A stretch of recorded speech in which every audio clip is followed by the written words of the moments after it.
All right, Philip. Boom. Welcome back. Well, thank you. So we were just chatting before Yep. the camera started rolling about how honesty is very freeing. Yes, it is. And you had an old friend of yours contact you recently, and From college, through a Facebook, the messenger app. saw your video, Saw the video, probably the first one. the first one, and he said something along the lines of, I respect you for putting yourself out there like that.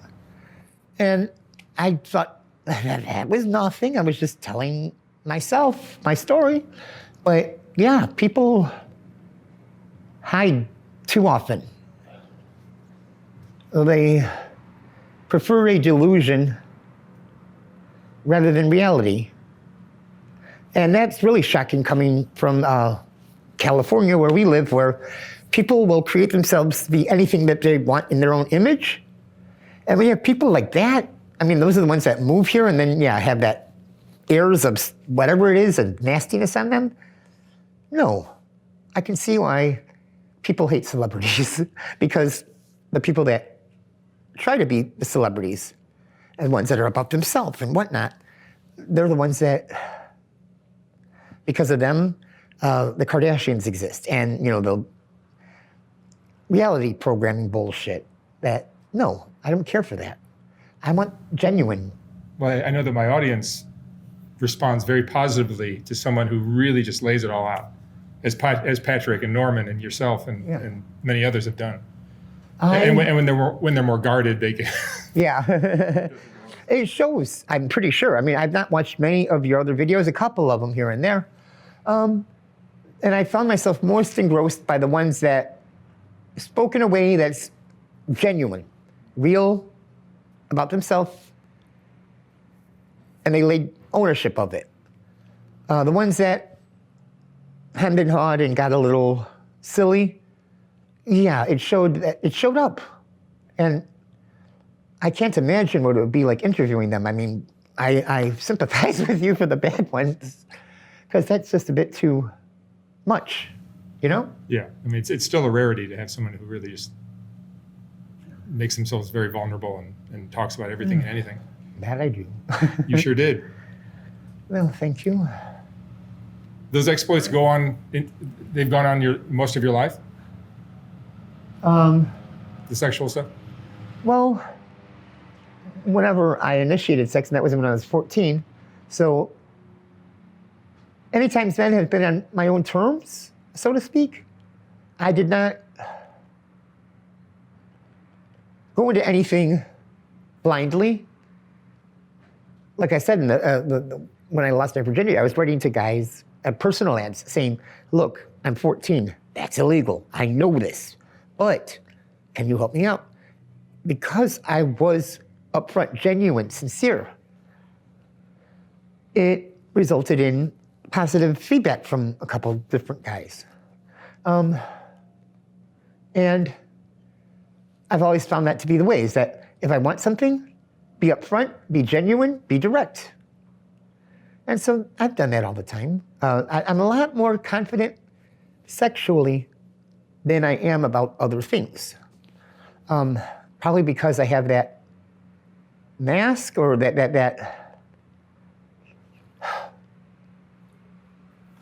a goal.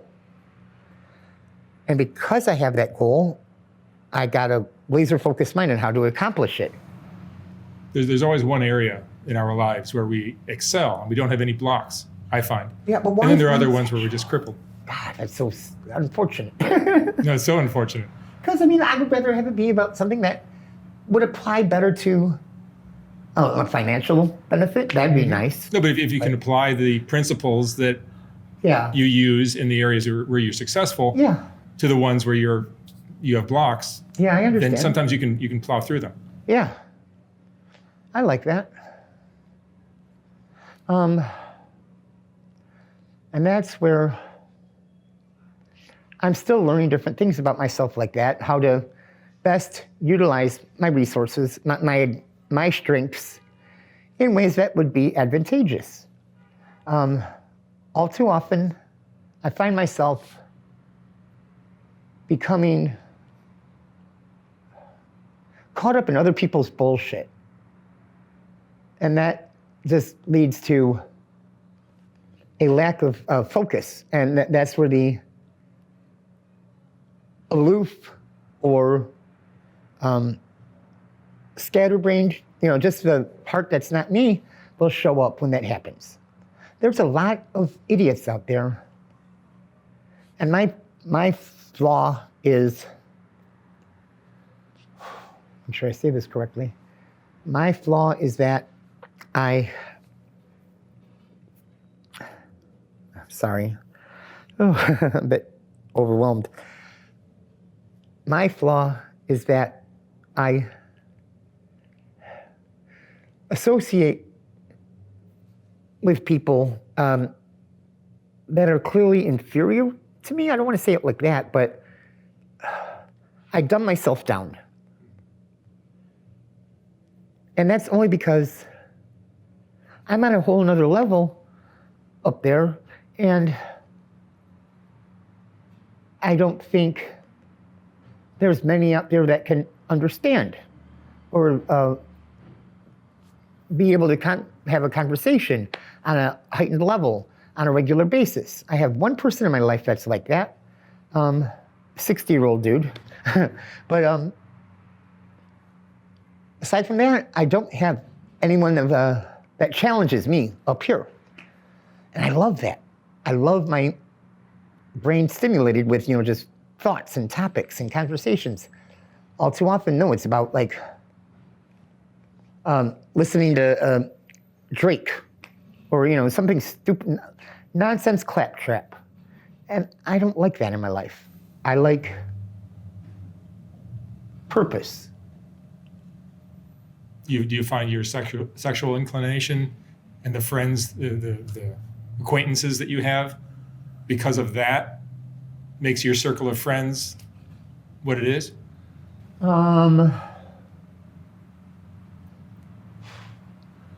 I separate my sexual self from everything else self. As a result, the sexual self is able to interact with type people. I can't find the right word because that's how they beat me down sometimes. So your standards are much lower sexually than they are in terms of my standards intellectual. For stimulation, mental stimulation, I do not want that to interfere with sexual stimulation. I like those parts separated. And not everything is always about sex. I mean, yes, I'm rather much a horn dog, but I think all guys are on some capacity. Sure, there's different ways that it's handled, but, if you were to ask an average guy, how often they think of sex, or maybe look at chicks, asses or tits or something like that, I'm sure that the response is going to be more often than normal. So they'll say. And so, the same thing applies to me. Just my parts are different than ones that they like.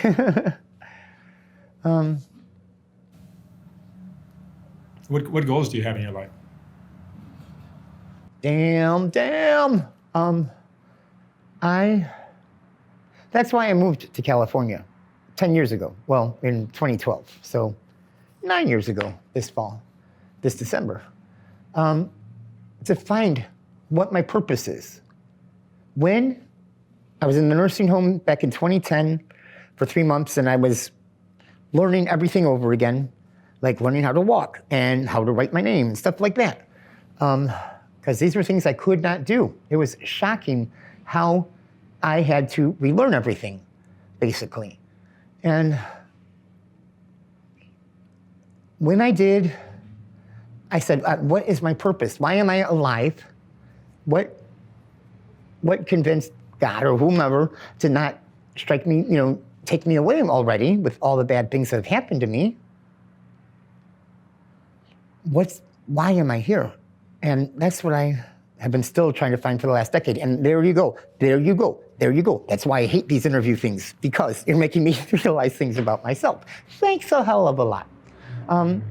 Just simply enough, I have to accept that God, I'm sorry, I need that mental challenge that helps to focus, reinvigorate me, you know? And that's what that is. I need to have that in my life on a regular basis, and I don't have that. And therefore, I'm spinning my wheels. You get lost. Huh? You get lost. Yeah, because there's no focus. And that's exactly it. So again, shame on you for making me realize things about myself. I have the same thing creatively. If I'm not working on something, a creative project, I drift and I end up doing things I would never ever do. What's your sign? Aquarius. Aquario. Okay, cool. Don't you hate it? I'm sorry not to change subjects. When people say that Aquarius is a water sign because it means aqua. No, it's not. I don't buy any of that stuff. Exactly. Okay, yeah, you said that before. I forgot. I was born in February, But, yeah. February 1st. So it's like that just February means I was 1st? born in February. It was cold. Oh, yeah. My mom had to, go to the hospital when it was cold. That's all it means to me. It just means that you had the shortest month. So if you were to celebrate But your first month, there are psychological theories. The Enneagram is one of them that's really great that I find breaks down everyone into 9 different types. What do you call it? The Enneagram, Enneagram, and it. Okay. I'll have to write that down. There's many books on it. Okay. The best books are written. The author is, I think, it's Richard Rizzo, R-I-S-O. Okay. And it breaks down everyone in terms of the fears that drive them and their aim in life, their goals. Okay. And for some, it's security. And depending on whether we're acting out of fear or out of love, we'll either destroy our own security or we'll attain it somehow. Yeah. If we're healthy, we achieve our goals, and if we don't, we self-destruct. Huh. And it's like you create what you defend against. Yeah. And with the Enneagram, each of the 9 types, some of us are focused on always being right. Others are focused on trying to attain love. Others want to be admired. Some are focused on being unique. For others, it's being certain of their thoughts. Others are focused on having security. And some of us want to be acquisitive, want to have fun, are always seeking a good time. And others want to be dominant over others. And some of us want to be at peace. And depending on how you go about attaining these things, whether you do it out of love or out of fear, will decide whether you self-destruct or whether you find what you're looking for. Yeah. Okay. I can see that. That's very interesting. That I apply to every single person I talk to and meet and everything. And it's like you find out what drives them. You find out what they're all about. Yeah. You find out what they're going to do and why they do it. Huh. Not that I sit around analyzing everyone, but No, but it does. I apply it to myself more than anyone, and it really, in my kids or whatever, it really shows why they're doing what they're doing, what their purpose behind it is. Their motivation. Their motivation and where they're going with it. And if they're doing it in a healthy way, that's great. And if they're not, they're going to end up, exactly how they're going to self-destruct. Yeah. I can read them like a book now. The self-destruct button, you can see it. Yeah. Yeah. Oh. No, I see it down here on Skid Row. I see it everywhere. Oh, I'm sure. It's written on their forehead. Yeah. Yeah. There's a lot of incomplete thoughts. Just in terms of the. And I would guess you're an Enneagram 5. Oh, okay. I'll have to look at it. Yes. But there was something. I'll get to it in a second because I had it. And I'm a 3 and a 4. But there. You're a 3 or a 4? Okay. 3 mostly. Okay. Well, guess what? I'm a 5. You are. That's not just one. There's like 2 numbers more than you. None are any better than anyone else. There's no better or worse. It's just exactly. It's just a category that it falls under. It could be anything. So for you, knowledge and certainty would be your drives. Knowledge and having answers to things. Yeah. Like, you have a hard time acting until you have all the answers. And you're never going to have all the answers in life. You never will. You're going to have to act out of a situation where you don't know it all. And that takes courage. I hate not being accurate. And so therefore I overanalyze and make sure that I got all my I's crossed and T's dotted. And I guess you don't dot T's or cross I's, but you got the idea. Yeah. I spend so much time, therefore, whenever I speak, I'm speaking from a point of truth. And therefore, wow, this is something I don't think I discussed with you directly, but with someone else, where when I was a customer service rep at Blue Cross in Detroit, 10 years ago, a long time ago, 20 years ago, I was so adamant that I was not going to get less than 100% quality scores, that whenever I got a citation saying, oh, well, you did this wrong, I would fight them, the quality department, and I would have things overturned because I was correct, or I had my truth that explained the things. And it got so bad that because of the usage of an ampersand in a letter that I once sent out, but because I believe that the ampersand was correct and used in the right way, as it is per the APA style guidelines and whatnot, but so in order to make them happy, I had to rechange the whole wording of the paragraph. That's fine, I'll do it to placate them, but it frustrated me to think that I was not accurate with how I presented myself. And that made me, there was a drive right there, how to get that repealed, or the demerit wiped off. Because I'll be damned if I'm going to be told I'm not perfect. I mean, I try to be, and that's the thing. You can't be perfect all the time. But then what's the purpose of anything being accurate? Why bother with things when everyone goes at it half-assed? Does that make sense? Because if you're not putting full effort into things, why?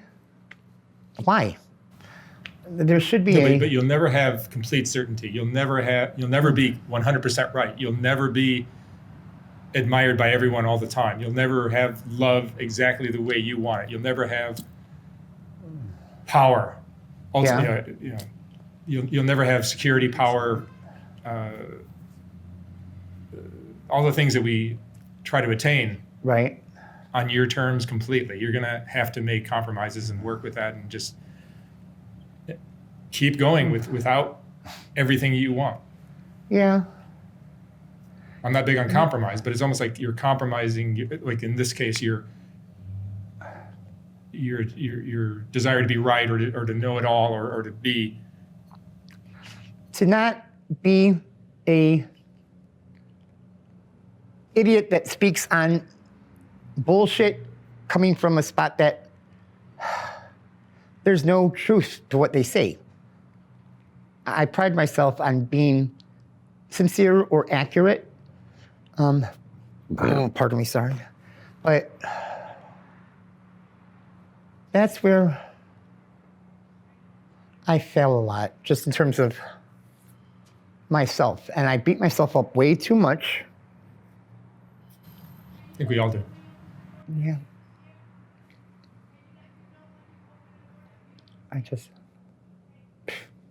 Sorry, but you hear that out there. I'm trying to ignore, but I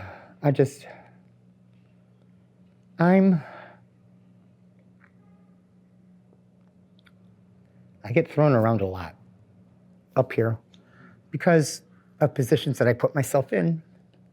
I think that's something we've discussed before that sounds familiar. I wish I did not do that to myself, but I have. And that's where I have to do better for myself and figure out what the hell my purpose is in life. What regrets do you have? Let's see.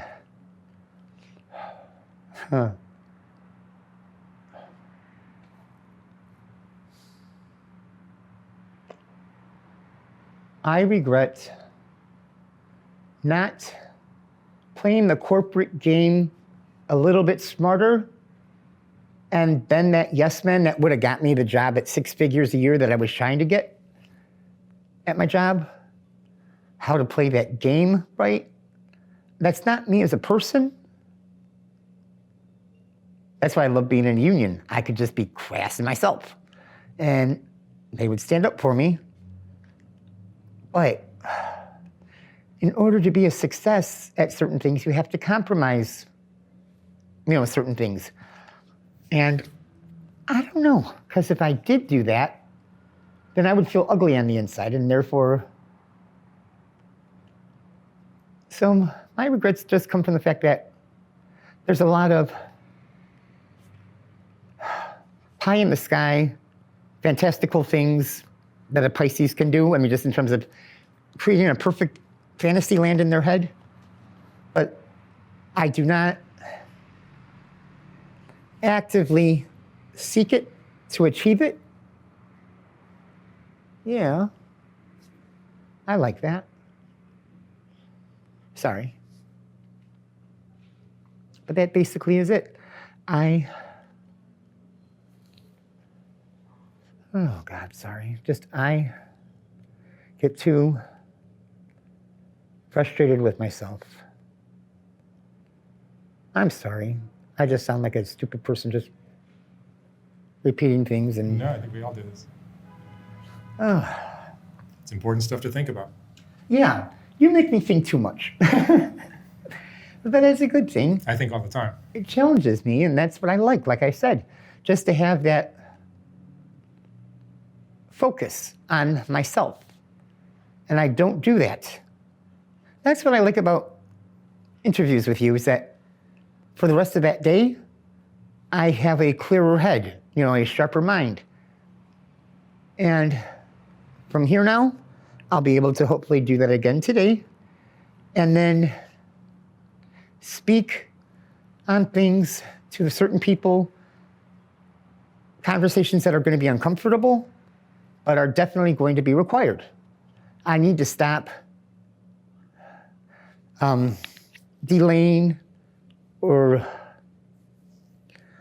being fearful of hurting people's feelings, because certain things have to be said and done. And that's what interviews with you help me do better for myself.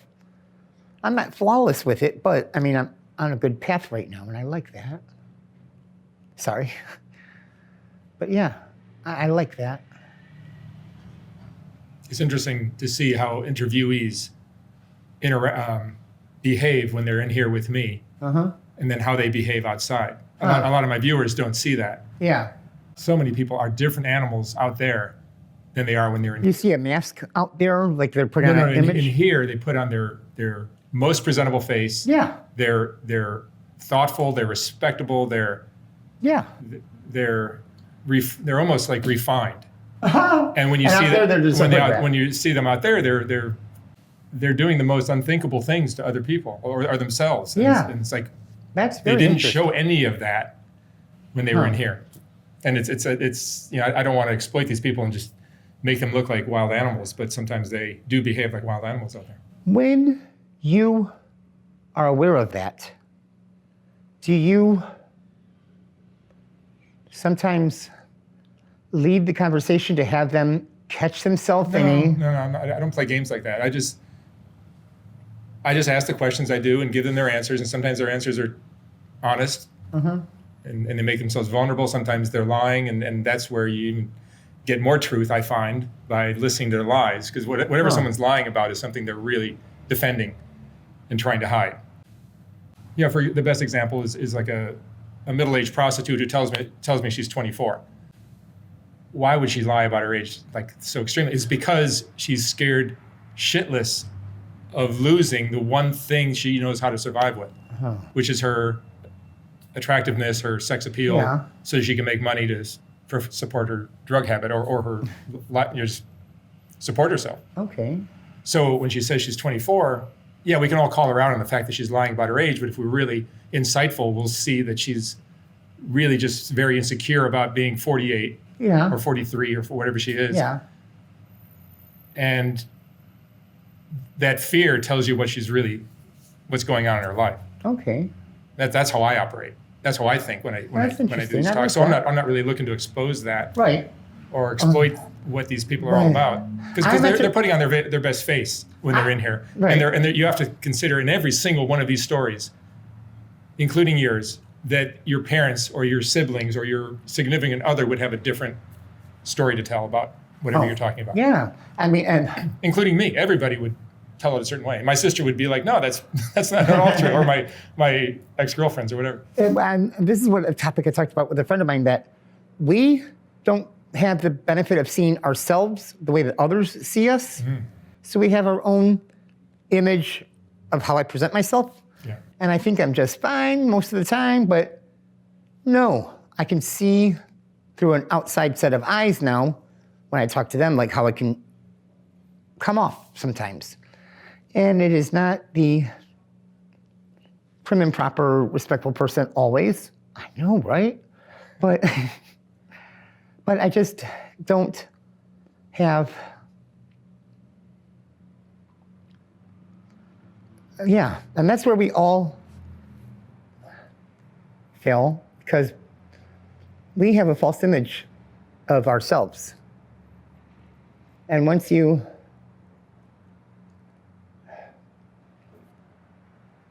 tone yourself down, you can see your true self. I think that made sense. Just that if you don't let false fantasies about yourself rule your life, you're allowed to be sincere. And that's where the truth comes in, and that's where that sincerity will show. And that's why I like that about myself. There's a lot of things about you to like. Everyone on the street likes you. Everyone that knows you, they say nice things about you behind your back. How dare they? Mm-hmm. Yeah, more than anyone else I've interviewed. Wow. I mean, there's a few people that have that going on. Yeah. But you're definitely one of them. Well, thank you. Like everyone that knows you goes like, Philip's such a great guy. Yeah. I know who you know. So, I mean, in terms of like, our common breed of people, and yeah, those are good people. So I have respect for them.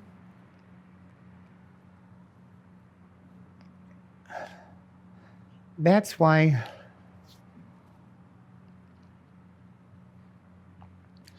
I am unafraid of anything life has to offer or throw at me, because I know how to roll with punches and let that genuine heart or sincerity thing. Yeah, sure, it might comes off like Babe the Pig. Just that sincere heart will win the day ultimately. Mm-hmm. It takes courage to do that. Really? I have been told that. Like my friend that said, I put myself out there on the first video. I mean, hey, I was just talking about myself and shit. But yeah, people don't do that.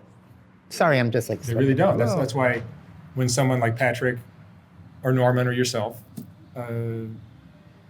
really give you a window into how they're operating, what they're thinking, what they're doing, it can be very transformative for them, and it really resonates with my audience, I think, with anyone, because it's what we're all going through.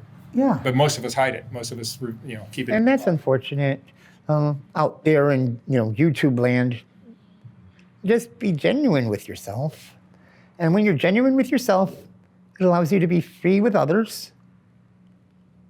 And that's where just putting nonsense bullshit not overwhelm you or be your barometer of what is acceptable. Just be content with yourself And yeah. And I think others will love and respect you more for it. Yeah. You're afraid of the opposite happening, but the result, proven time and time again here with you, look at the comments on some of those type of videos. Yeah. The response is incredibly positive. I like that. There is a very good quality of audience that you have. Yeah. I don't know if that's the best way it was worded, but yeah, you just said they're more compassionate, more empathetic, more evolved. Yeah, more evolved, definitely. And so I'm proud of that. Yeah, and it all just comes from you as a person. And that's the reason why you're able to get that out of your subjects and present that to the public at large in a way that's not judging. Yeah, I mean, I think what I'm trying to do with this project is to help us understand each other better and to be kinder and more compassionate with less judgment and hatred. I believe the first and most important step in all of this is to be honest with ourselves. Yeah. As you've been. My evolved audience gives me hope for our future, including, you're evolved. You're one of those evolved people that I think can lead the way into a happier, healthier society. Wow. That's very interesting. Okay. That's a nice compliment from you. Well, thank you.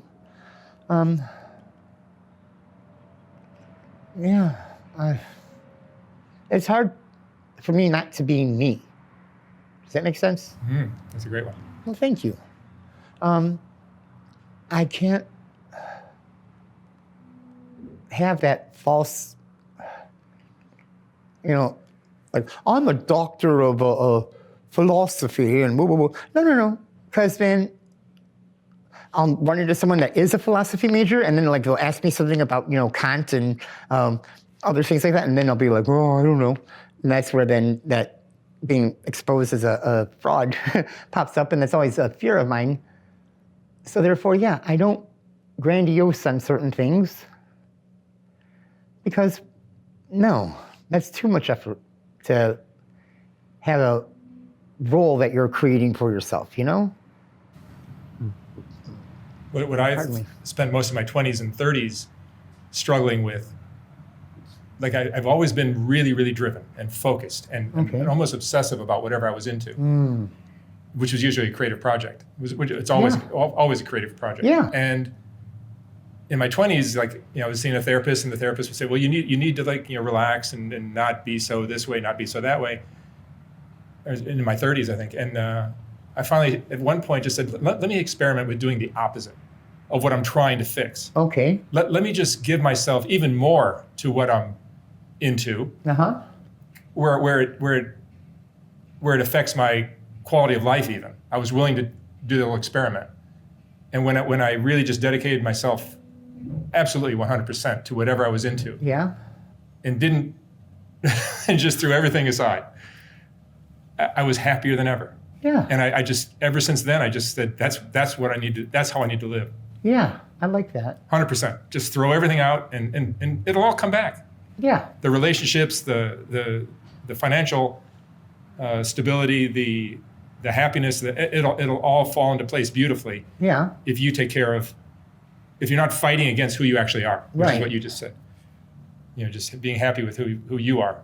And you have to figure out who you are, but it's hard to do that when you're young. Yeah. The gray hair, your gray beard is what it comes along with that. Distinguished. I don't like it. I was going to shave before I got here, but I forgot to do that earlier today, so damn it. But, well, I think you're fascinating. Well, thank you. I'm something. That's what I say about myself. I'm just, whenever I start into a relationship with somebody, I have to give them all this this little warning talk. Like I'm really wound up, and I really work obsessively. And I said this to my wife when I proposed to her many years ago, my ex-wife. And I said, look, I'm going to ask you to marry you, but before you say yes, you have to understand I work like a maniac. I'm obsessive about it. And if that's going to be a problem, you shouldn't say yes. Right. But I'm also really fun too. When I put down my whatever, my project. Yeah. I'm not like this. The you yourself, I'm sure, is a very chill, fun to hang out with type No, person. every girl I've ever had in my life has always said, man, I treated them better than any guy that ever been treated. I know how to have a good time. But when I'm not doing that, I'm working like a maniac. Huh. And I'm happier. And because I'm happier from that, then that gives me the ability to have more energy for the relationship. I like that. Because I'm happy otherwise. It's how to make yourself happy. How to be a perpetual happy machine. Yeah. 'Cause that's what we all want. Yeah. And that takes a little bit of introspection and courage. Yeah. Yeah. I'm going to be sitting back watching this, whenever you post it next week or whenever. And that damn thing that's in the back of my mind that I've been trying to say, that I almost was able to say 5 minutes ago, but I was too busy involved with you in conversation that I could not get back to that in my head, and I apologize. That, yeah, there was something. We'll save it for next time. There you go. Put it in like a to be continued. You're always interesting, Philip. Well, thank you. Love to have you back many times. Sounds good to me. Excellent. Have a great day. Yep, likewise. Thank you. Yeah.